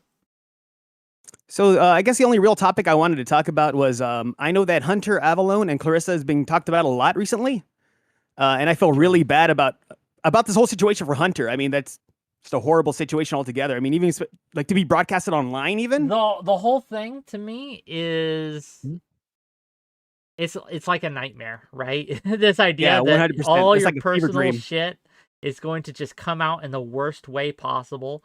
And this isn't just for Hunter, too. Like, I do feel bad for Carissa as well, to have all your shit just leaked because you stood someone up. That's at the end of the day, regardless, you could say what you want about the relationship and things like that. At the end of the day, this guy got ghosted, so in order to get revenge, he leaked all this shit. Yeah, That's and the fact that move. That's a dick that even move. like a broadcasting channel is being like added onto this is insane. A broadcasting channel. What do you Yeah, mean? it said that she's being seduced by the BBC. Oh yeah, that. When will England know that we I know, and the taxpayers and their money and stuff. we threw their tea into the harbor once before? Do we have to do that again? I don't understand. Right? I think we might have to. This might be the catalyst. It might be. Yeah. But on a serious note, I think a lot of, I guess what Clarissa is doing, or like what Hunter's doing even, is I think a lot of it comes down to breaking from religion and like rubber banding. And I feel like she's like hitting that rubber band where she's realizing she might be going a little bit too far. And maybe not like, yeah, you know what I mean? Like, because I think when you like break from something, you go a little too hard on whatever it is, like the opposite of that thing is. So you're Christian and you're like, well, I'm going to reassess my my boundaries. So what I'm going to do is I'm going to go crazy and do whatever I want for a while. And then wait, actually that, and then you kind of like come back a little bit until you're like more moderate. So I think that's actually what's going on that side. But like, it just, I don't know. The whole thing online just feels very awkward. Just saying. Well, it's again, it absolutely is awkward. It's absolutely a very awkward position for everyone to be in, because again, this should have been handled privately. This is a private thing. We should all know less about each other. I don't want to know the details of someone's personal relationship. I don't care who you are. But a lot of people dig that stuff. A lot of people are like, ooh, this is hot goss and stuff like that. I find myself apathetic. I do not care who's sleeping with who. If as long as it's consensual, leave me out of it. That's all. Yeah, completely agreed. And that's all I really want to talk about. Okay, I guess just to kind of pick your brain a bit, keep you here a little. Of course. At what point does a channel or a platform have the responsibility not to talk about a topic that everyone else is, right? So we know with the Hunter Carissa stuff that I haven't covered it at all because I don't think it's it's appropriate. It doesn't fit with my brand, and I also it's just gross to me. However, if I were a TMZ-like channel, if I was a drama channel, a gossip channel, I would have a lot more incentive and be tempted a lot more to kind of go over it, to cover it, to get on it. But at what point does it cross a line, in your opinion, that you would judge a platform that does this as immoral? What do you think? What would have to happen? You know, I don't think I can judge any like particular channel if they want to talk about the thing in general, especially if that's like the stuff that they talk about, because you assume if it's online it's going to be talked about, so that's what's going to happen. I think the line where it gets to is when crazy speculation is put into play, and when I say crazy speculation, I mean like insane stuff being said back and forth. Maybe even like maybe even giving like false information or exacerbating what they read or how they read it, which can like give a completely different like aspect as to what exactly is going on, you know, and at least and giving like unfair coverage or maybe even being too spiteful towards like a certain character. Like I know Hunter's getting a lot of hate between from like the hardcore red pillars and stuff for that reason, especially since like I do know that he uses his marriage as like a battering ram in some conversations that he had. So a lot of people say, well, it might be fair game now, which I guess technically is true, but at the same time may not be like the biggest cudgel to use when you're just talking about it. Yeah, it's a problem. Yeah. Look, I'm not going to sit here and defend Hunter's reaction to this. I think none of the parties involved have done this wisely, have handled this wisely. At the end of the day, if you're having a situation you want to keep private, even if it gets leaked out, you know what you do? You don't talk about it. You don't mention it. You don't draw attention to it. You don't say shit. If it's something you absolutely have to give a statement on, short, sweet, to the point. Otherwise, don't touch it, right? Don't touch it, and it will go away. It'll be embarrassing as hell for a while, but it will go away. But to keep picking at it, to keep memeing on it, to keep trying to excuse it or defend it, is the wrong move. That's just not how you want to do this, okay? You meme about silly. You don't want to meme about it yourself. It's a bad idea. Yeah, so I'm not here defending anyone in this. I think it's at the end of the day, it's just I just wish we lived in a world where more people would just say, you know what, this is private. I don't recognize we don't. And look, I know Yeah. I'm being a little bit of a, a moral frog, as they say about this. It's just, I don't know. I find it gross, and I don't want to fuck with people's lives, right? Like that. I will absolutely drag you as a person for your takes, right? Like if you have a really shitty take, and that's why, again, my criticism towards Hunter is like, yo, you should just stop. Just drop it. Just drop it. But yeah, that's me. My friend, it's been a pleasure. I hope your All right. wizard helps you while you're in the void. There you go. Okay, Omar, let's fix your problem so you can get on here. What is your Discord? And I will just add your permissions so you can get you on. Third rail with Omar. I know you're sitting there. You're trying to get in. You're trying to get on my show. I want you on my show. We'll make it happen. You said you're on the rules page now. You give me your name. I'll give you the role that you need, and you can join the VC and do what you need to do. Because I'd love to talk to you. I know we've been trying to connect for a while now. It just hasn't hit. But I want you on my show, and I want to talk to you about something. Give me a second. Omar Jarala, let me look.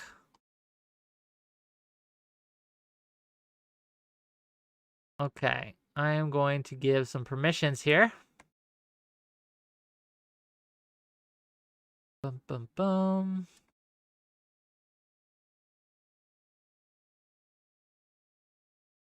One second, gang.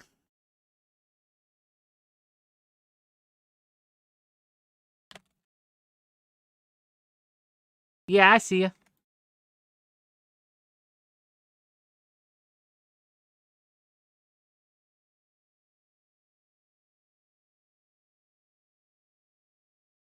Okay, you should be able to see the pit now. Just join it.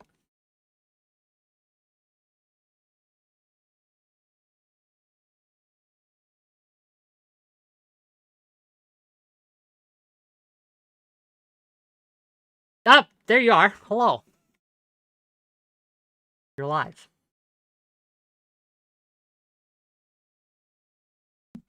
You're muted on your end. You gotta unmute yourself.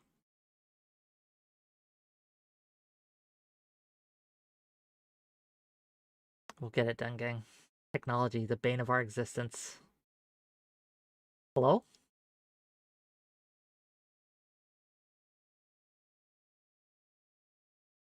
If you're talking, we can't hear you. Okay, we'll get it done. I promise. Okay, we'll get this we'll get the connection to happen here. Can you hear me? If you're talking, I can't hear you. Damn. Dang. Yeah, it's not just your mic politics before principles before politics. It's apparently it's an issue. I don't know why people are having such troubles today. Are you making sure you're just using the right mic setting? I don't know what to tell you, right? Like, do you have a camera? Maybe turning the camera on will help.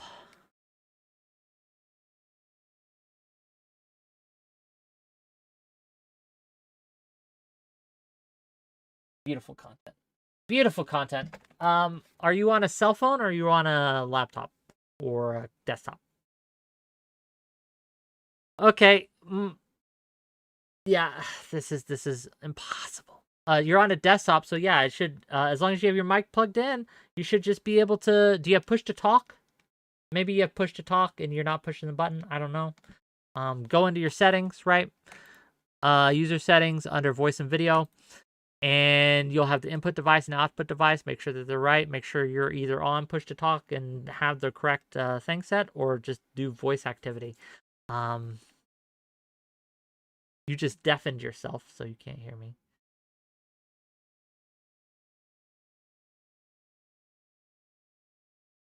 But yeah, third rail with Omar. I've been trying to talk to this guy for a while.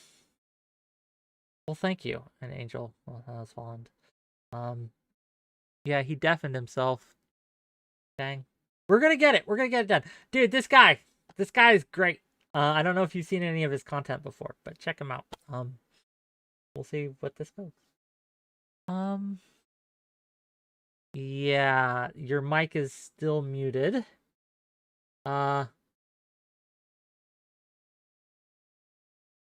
Kamikaze, what are you saying? Tell him to set his settings to hands off, not stereo? I don't know what that means. Yeah, we can't hear you, brother. Or see you. We can neither hear nor see you. I don't know. Okay. Are you using Bluetooth?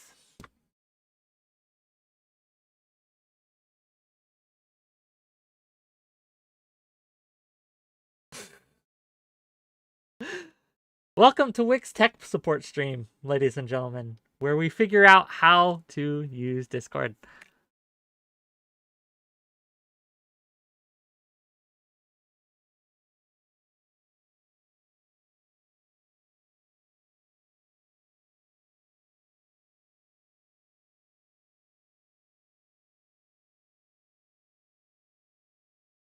One more time. Here, I'm going to drag you out and then drag you back in. Maybe that'll work.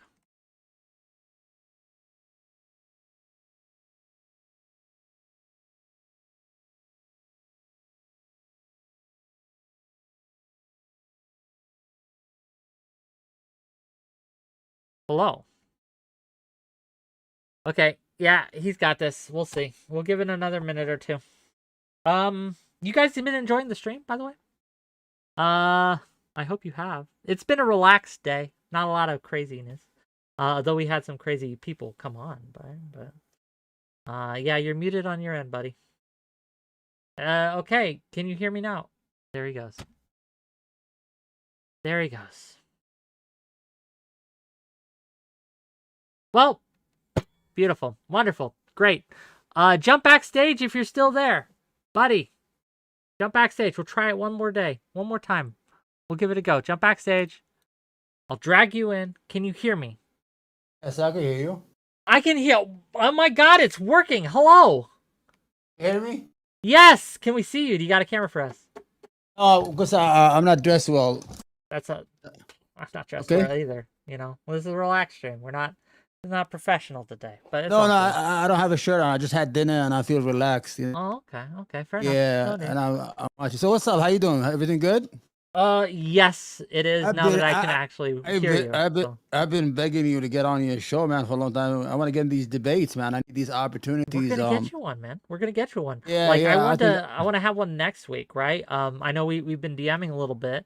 Yeah. You mentioned abortion. Is that something you want to debate on? No, because you said contraception. I don't know what that word is. That about the pregnancy? Contraception. That's birth Yeah, I mean, control. is that really an issue? I mean, just put on a fucking condom and that's it. Why people have a fucking hard time? I don't understand, man. I grew up. I was young. I went to college. I was fucking everything that moves. Used to pull out when I had to pull out, and I used to put a condom and walk away. That's it. I don't know why. I don't know why 1 million people end up in a fucking abortion every year. Why? Okay, they Look, go I'm drink. with You you. know. But there's some people who think it's against God's will, who think that you shouldn't be using. Yeah. Okay. That's a religious sin. Yeah. Okay. How about masturbating? Look, like I'm all for it. Aren't you killing like 2 million? What do you call them? Sperm? People? Fucking Holocaust every time you masturbate. So I It's a mean, what the hell is genocide, wrong? yeah. Yeah, I mean, personally, I'm not for abortion. Like, if I had a wife get pregnant, I have a lot of kids. But, Fair enough. this is the law of the land. You have to respect it. You can, because we live in a society that's secular. Fuck, just you can't impose your will or your religious belief on people. You do. What you do yourself. As long as you don't interfere with my life, and I, you know what I'm saying? That's what Yeah, society. no, I get you. I get you. Like I always tell people, I'm personally uncomfortable with abortion. I would never get one or advise anyone I'm with to get one. Yeah, yeah. However, I don't get to tell you what to do, right? So Right, that's what we live in a secular country. People True. have a mistaken thinking that America is a Christian country. America is not a Christian country. America was built on secularism and they ran away from religion. The founding father ran away from religion. Do you think that's a good thing? Do you think they should have What? run away from religion? Do you think that having a secular country is good, or would you rather live in it's a good to have theocracy? You know what? No, you don't need that, because you see how America is so beautiful. You have all these ethnic groups, all these religious groups all over the world. They're having fights, war, killing each other. But here we have an understanding. We have a piece of paper called the Constitution of the United States. You go to your church, you go to your temple, you go to your mosque, you go to your Hindu, whatever you want. You worship fucking Satan, the devil himself. We don't care. Everybody go by his business. You go to work, you pay your taxes, pay your mortgage, pay your car. That's how it's supposed to be. We already tried this. The popes in the 1200s, and they would kill. Say all that shit. They were fucking killing women. If an old lady had no kids and she died, and she was a widow, they say she's a fucking witch. They burn her to death. Religion always gets out of hand. You understand? I believe that religion is good to have in your personal life. You don't get to impose it on Whick or anybody else. My belief is my life. I want to discuss the Hunter. What's his name? Avalon. Avalon. I think he's confused. I have this. I know you're gonna think I'm crazy. I think he's gonna trans to a woman, later. You think Hunter's gonna become a woman? Yeah, I think so. Because I know it sounds crazy, but you see him. He already wore one time. He looked beautiful. Remember when he wore that beautiful red hair? I mean, I would hit on that shit if I saw in a bar right away. Whole idea, he's confused. First of all, he started with conservatism. I'm at the right. We are the right people. You are the wrong people. And he made a 180 because he was not living right. Life wasn't right. He was doing a lot of stuff that did not go with his conservative values. He was using that as a grift. You gotta understand. I'm toward the left center. The left are not grifters. Most of the grift is going on the right. They just sell you religion, Jesus, Christ, and this. Or the LBGT community, they're coming to get your kids just to get your money and to get you they make more money. I've been on YouTube 2 years. I only made $154, and I already spent probably on advertisement $2,000. You understand what I'm saying here? I get what you mean. Yeah, but if I came out like Candace Owen, I'm an Arab or Muslim, I say the Muslims are crazy, man. They're terrorists. We don't need them. I get all these people following me. They're like, self-hate. It sells. Look, I think picking a team is what gets you the views, right? Like if you're willing to cheerlead a viewpoint or an ideology, people will flock to you and cheerlead with you, right? So it's hard for us more moderate people to kind of get by and get a bag, right? Because I'm not willing to throw away my morals just to make some dough, right? Like that's the same problem. It's a problem. The same fucking problem. Sometimes I say, Omar, why don't you just fucking become a grifter? Saying all this crazy shit, make yourself a bag and go home. I say, nah, but I mean, that's not how I raise my kids. That's not how I live my life. And it won't be right. You know what I'm saying? Yeah. You could see the biggest channels are the conservative, like Mario, like Crowder. Even Tim Pool, we don't even know what he is. He's just a fucking guy in a beanie hat. They call him the fence sitter. Yo, he's rich though. That guy makes bank. He makes so much money, right? You know who got him there? Joe Rogan. He got on Joe Rogan a couple times. He got on Joe Rogan when they had Jack Dorsey from Twitter, and that gave him a bump. He doesn't have any real position. He's always, if you see his videos, he'll go, well, they did this and did that. But I don't know. I don't think they did it, though. But, he's the fence sitter, they call him, because he's always, you take on both sides. He'll say something, then he'll turn his ass and protect his ass from the other side. You saw how Emma did him. Emma, what's that? Wagner from the Majority Report, how she did him. She dismantled him just with one word. Your channel attracts new Nazis. After that, he lost his cool. He could not debate. He could not talk. He could not do anything. Understand? It was a bad look for him. Absolutely. Yeah. She destroyed him, and the problem is he was handicapped. First, she's a woman. He can't come out strong against her. Second of all, he doesn't have an ideology. These people don't have real. What I call them? I call them empty moving targets and empty pockets. They just have targets, but they don't have nothing in their pockets to offer their viewers. Today is CRT. Tomorrow is the LBGT community. It's Budweiser. Every day they need an enemy to rouse their crowd to donate their money. It's all about the money. Trump is doing. They're all doing that. Everybody's doing that. They don't care about the country. They don't care about how many times Tim Pool has said there's going to be a civil war. He thinks because he's in a compound, he's going to be safe. All we have to do is kill 2 dogs and throw them in your water well. You can't drink, and you'll have to come out and we'll get you. That's all we have to do. You thought way more about this than I think is probably healthy. But I will say this.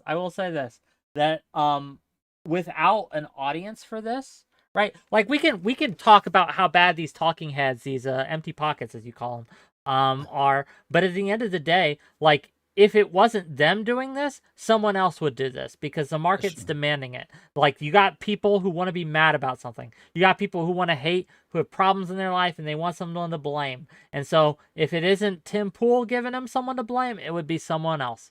And so, I mean, at the end of the day, they're just fulfilling the market demand. And that sucks that there is a market demand, but even getting rid of, if we banned Tim Pool, Marjorie Taylor Greene, if we banned all these people, right? Alex Jones, all these people, if you banned them today from all media platforms, we just have new ones pop up the very next day.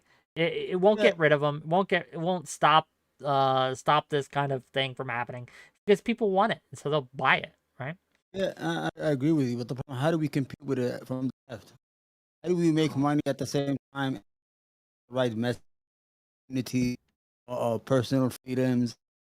We want healthcare for you. I don't understand why somebody in the Midwest who's poor as fuck, his kids are dying of opiate, his own warfare, and he's always, I'm a conservative Republican. I only vote those Democrats are fucking evil. I'm telling you, I'm trying to get you healthcare, trying to get your kids free college, trying to give you real jobs. Instead of fucking black lung disease in these coal mines that you go and work. We want to give you real economic, prosperity. Because remember when I spoke to you, I told you the white privilege, yeah. It's a myth. It's a myth. It's a total lie that's been sold to the white people since 1681. Go back when you get a chance, read about the Bacon Rebellion of 1675. And Nathan Bacon and the poor blacks, the slave blacks, the poor whites, and the indentured servant whites revolted against the elites, burned down Jamestown. After that, the white elites found out that it's too dangerous to leave the poor whites alone, so they created the word color white. Color white did not exist before 1681. What they do is they sell them this privilege that they have. They really don't have it. White privilege is only in the hand of the elites, the 10% of the rich, the economic elites, the white elites. The rest of white America is as poor as me. They have the same problem as me. The kids are dying of opiate. They lack. Some areas they don't have no hospitals in rural America. I'm well aware. Like to get to a clinic, I lived in an area where I had to drive like an hour, right? And it was imagine having a heart attack. Having a heart attack, you're dead. That's it.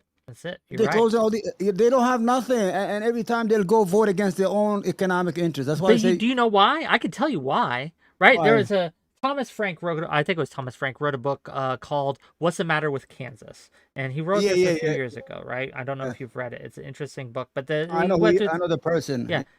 Went through the same premises, right? Like why are people who would otherwise, right, benefit from democratic policies just staunchly anti-democratic, right? The big D Democrat, right? It's because one of the reasons, not the only reason, but one of the major reasons is because we have people coming out and telling them conservatives are evil. Conservatives are evil. White people are the devil. You have privilege, even if you're poor, even if you're living in a trailer park, even if your brothers and sisters are dying of opioids and addictions and deaths of despair. You are actually privileged, and you need to keep that in mind. People feel attacked, and they are attacked by certain things. So no matter they don't trust us anymore because we have broken trust with them. And we need to get that back. That's what I try to do on my channel, is provide a space where people know that they can have really bad opinions, but I won't castigate them for it as a person, right? I won't tell them I might tell them their ideas and idiotic, but I won't call them evil just for being a conservative. And I think that we need more of that in this space. We need more people who are willing to sit down with other people, hash it out, talk it, and not call each other evil at the end of the day. That's my thoughts. Yeah, but I mean, example of me, I always say that people sometimes they take it wrong. They're like, Omar, you're anti-white. No, I'm not. I'm pro-white. I'm pro-poor whites. I know me and them, we have the same interest. If we could become one block, a voting block, if somebody in Kentucky will vote like me, we could improve our lives together. Like last year, 112,000 people died from opiate. Most of them are these kids in rural areas. They're dying like fucking flies because a big pharma introduced these drugs. I don't know if you saw the movie Dope Stick, whatever it's called. They introduced all these painkillers to Kentucky, to West Virginia, where people work with their hands and their back. They deliberately introduced these drugs to these areas and got him addicted. That's the first thing. Then we had the 1992 NAFTA. They took all the fucking factories out of these areas where people used to work for generations. They were proud to make air conditioners or umbrellas, whatever they did. They made $25 an hour those days. It was a lot of money, $35 an hour. Those factories just closed down and they became like ghost towns. People don't want to move from their towns. They're drinking themselves to death. They introduce alcoholism to the area. People just stay there sanitary. They don't want to leave. They don't want to relearn anything, especially because they're hard-headed, because they live generational in those areas. Yeah. They belong to that land. You understand? They're from that land. It's not like me. I'm an immigrant. You know, I chase the job. If my job finishes in New York, I'm going to California the next day. I'm on the move. I'm like a fucking gypsy. I don't have no time, you know. But these people, they're so attached to these villages and these towns, and they're dying out. And the time comes like that guy, the Piper who took the snakes out of our The Pied island. I Piper, don't know what it's yeah. called. Yeah, he came out and told him, "Oh, you've been forgotten. I want this." He's not giving them nothing. He's the only guy. He used to bring them to a rally, and he wants to take away their health care, and they want it, and they don't even know he's trying to take away their health care. Most of them are on Obamacare, the Affordable Care Act. repeal, Yeah. repeal, and replace. I say, no, this is your insurance. He said, No, No. I'm with you. I'm with you. Look, again, it's a situation, but like, how do we fix it? How do you get poor white people to vote with you? we need to have the conversation. Get our politicians to go to these areas and talk to them. Bernie Sanders is good, but we need to go. Soldiers, we got to go in there. You have to show them, because they're being lied to. Even the Republican Party is no longer a parliamentary party. It's not a political party no more. It's just a viral party. Everyone try to get a viral moment. They say some crazy shit. Oh, we found 18 tapes with Hunter Biden and his father talking about them. There's nothing there. They sell them every time. They've been doing this for generations, my friend. They've been selling them culture wars. Remember George W. Bush with the Willie Horton got the caucus. Yeah. They got him with that. They always find somebody evil in society to use against these people and scare them. Oh, CRT. I didn't even know what CRT. I graduated out of college. I didn't know what the fuck that was before they started talking. I still don't know what it is. These people will go to these school meetings. They're yelling. They're screaming like, "Oh, the Nazis going to take my kids." CRT. Nobody's saying. The problem is we need to have a conversation to end tribalism. Right now, when I grew up, I'm a little older. You didn't have all these TV. You're cutting out. You're cutting out. It's hard to hear you. This is the kids. Close the door. We didn't have. You hear me now? Yeah. Yeah, we didn't have. We used to watch the same TV channels, same news. Dukes of Hazzard. I used to watch the Dukes of Hazzard with the General Lee on that shit. I don't know what the fuck that was. The South, whatever. You know what I'm saying? We used to get the same stream of information. Right now, everybody got different streams, different cable channels. Everybody's going to their corner, and they go. I go to MSNBC because they confirm our bias every night. You know? And the Fox view will go to Fox because they're going to confirm his bias. Everybody gets that. At the end of the day, we're all going to lose. It's going to become dangerous. More people become isolated. The atomization of society. Absolutely. Yeah. We are lost in our echo chambers. Yeah. What happened on January 6th, that's the when you start to have an infection, start to sniffle, or you start to feel a little fever, that's a little fever we're going to get. And the United States, God forbid, if it becomes a failed state, a country, oh my God, there's going to be like 1,000 volcanoes coming out of this country for the next 1,000 years. Because I come from a region where they had wars, and it was the same people, the same religion, the same ethnicity, and they have wars for 34. People don't realize what we have here. We have something magical in the United States. Unbelievable. It's the best hope we got. Yeah, I'm unironically, like I know I sound like an America shill here, and I kind of am. Is because without America, without the United Yeah. States on the world stage, right? Like people complain about how we meddle in other countries' affairs. Yeah, Without yeah, yeah. us there, China and Russia would be running the show, and I guarantee you, Yeah. you don't want them running the show. They are No. worse in every metric than we are, right? I told somebody I'd rather have the United States occupy the world than those people. They have Absolutely. no democracy. They have no. They don't have no redos. They just do whatever they want to do. Oh, when are you gonna do your next debate? I know. Yeah, we're Hunter, doing we're doing one on American hegemony on Friday. Do you want to know that? Yeah, I want to join because I think American is important to us. It's the wars, the wars, Mm-hmm. offers of wars. We need to be good in this world.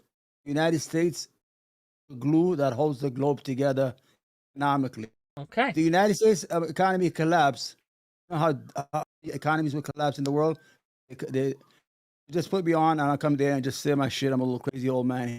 We'll Dressed. We'll bring you on Yeah, my Friday at 6 p.m. Yeah. Eastern. I'll add you to the group chat, right? So how we do this is we have a Discord group chat that we add to. I'll add you there, and we'll see you then. Cool? All right, buddy. I love your channel. Yeah, thank you. Thank you. Again, And for now, though, you know what happens if you've seen my call-in shows before. You go to the void, gang, to the void. Okay. What a great talk. Good guy. Check out his channel.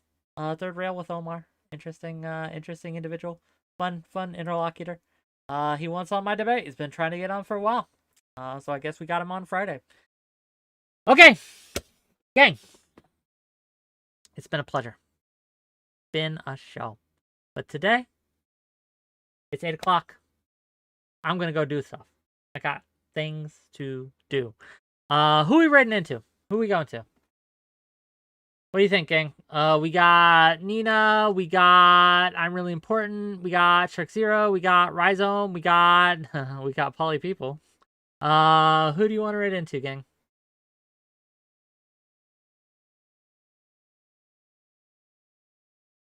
Well, if you don't decide, I will.